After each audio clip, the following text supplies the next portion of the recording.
దక్షిణ న్యూస్ అనంతపురం జిల్లా కదిరి ఐసీడీఎస్ లో భారీ గోల్మాల్ బయటపడింది. అంగన్వాడీ కేంద్రాల్లో పిల్లలకు పంచాల్సిన కోడిగుడ్లను పంచకుండానే సుమారు 40 లక్షల రూపాయలకు బిల్లులు తయారు చేశారు.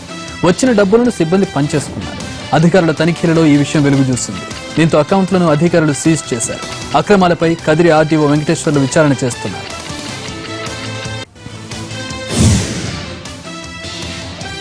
వరంగల్ జిల్లా కేసముద్రంలో దొంగలు చెలరేగిపోతున్నారు. తాళం వేసిందే తడువుగా దొంగతనాలకు పాల్పడుతున్నారు. తాజాగా పట్టణంలోని ఓ బట్టల దుకాణం షట్టర్ ధ్వంసం చేసి అందులోకి చొరబడ్డ 3 దొంగలు షాపులో ఉన్న నగదుతో పాటు విలువైన వస్తువులు ఎత్తుకెళ్లారు. షాపులో ఏర్పాటు చేసిన సీసీ కెమెరాల్లో చోరీ దృశ్యాలు రికార్డయ్యాయి. బాధితుడి ఫిర్యాదు మేరకు ఘటనపై కేసు నమోదు చేసుకున్న పోలీసులు సీసీటీవీ విజువల్స్ ఆధారంగా దర్యాప్తు చేపట్టారు.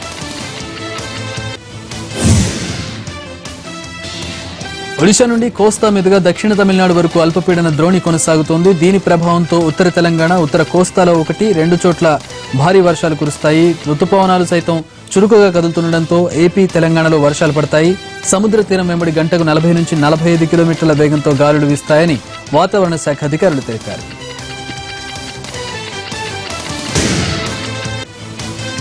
కరీంనగర్ జిల్లాలో భారీ వర్షాలు కురుస్తున్నాయి. జిల్లాలో అత్యధికంగా మహదేవ్పూర్లో 8 సెంటీమీటర్ల వర్షం పడింది.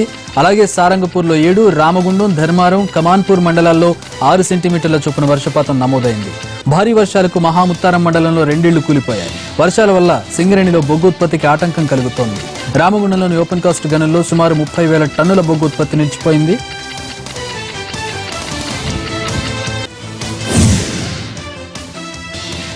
కాశ్మీర్లలో అల్లర్లు ఏమాత్రం కంట్రోల్ కావడం లేదు. బుర్హాన్ మృతికి నిరసనగా ఎక్కడికక్కడ నిరసనలు పెరుగుతున్నాయి.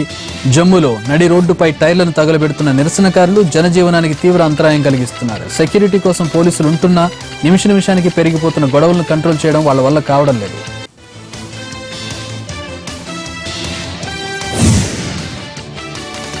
అమర్నాథ్ యాత్రలో చిక్కుకున్న తెలుగువారి పరిస్థితి ఇంకా ఇబ్బందికరంగానే ఉంది. సహాయం చేసేందుకు ఎవరూ ముందుకు రాకపోవడంతో వారు ఆందోళన చెందుతున్నారు. తిరుగు ప్రయాణంలో బల్కల్లో చిక్కుకుపోయారు తెలుగు యాత్రికులు. దీనిపై ఢిల్లీలోని రెసిడెంట్ కమిషనర్ శశాంక్ గోయల్ను వివరణ అడగ్గా నిర్లక్ష్యంగా సమాధానమిచ్చారు. 4 రోజులు సెలవులున్నాయని చర్యలు తీసుకుంటామని చెప్పుకొచ్చారు. టాంజానియా పర్యటనలో ఉన్న ప్రధాని మోడీ ఆ దేశాధ్యక్షుడు జాన్ ముగుఫులితో భేటీ అయ్యారు.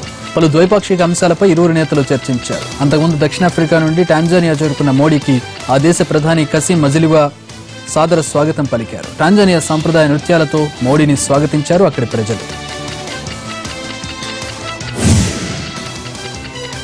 అమెరికాపై ప్రతీకారం తీర్చుకుంటామంటూ అల్ ఖైదా ఉగ్రవాది లాడెన్ కుమారుడు హెచ్చరించాడు. తండ్రిని చంపినందుకు ప్రతీకారం తీర్చుకునే రోజు వస్తుందని హంజా బిన్ లాడెన్ మాట్లాడిన ఆడియోను ఆన్లైన్లో పెట్టారు. అమెరికా గడ్డపైన విదేశాల్లోనూ దాడులు కొనసాగిస్తామని వార్నింగ్ ఇచ్చాడు అతను. Palestine, Afghanistan, Syria, Iraq, Yemen, Somalia, ఇతర ముస్లిం దేశాల్లో అమాయక పౌరులను హింసిస్తున్నందుకు తగిన మూల్యం చెల్లిస్తారని అమెరికాను ఉద్దేశిస్తూ కామెంట్స్ చేశారు.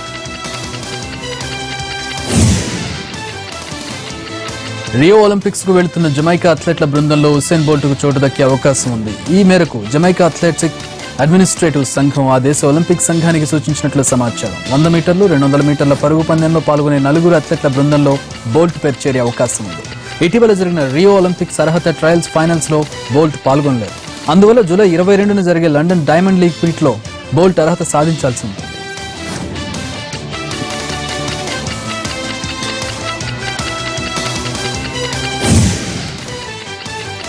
ఇది 30/60 అప్డేట్స్. నెక్స్ట్ వీకెండ్ ప్రసారం అవుతుంది. Stay tune to NTV.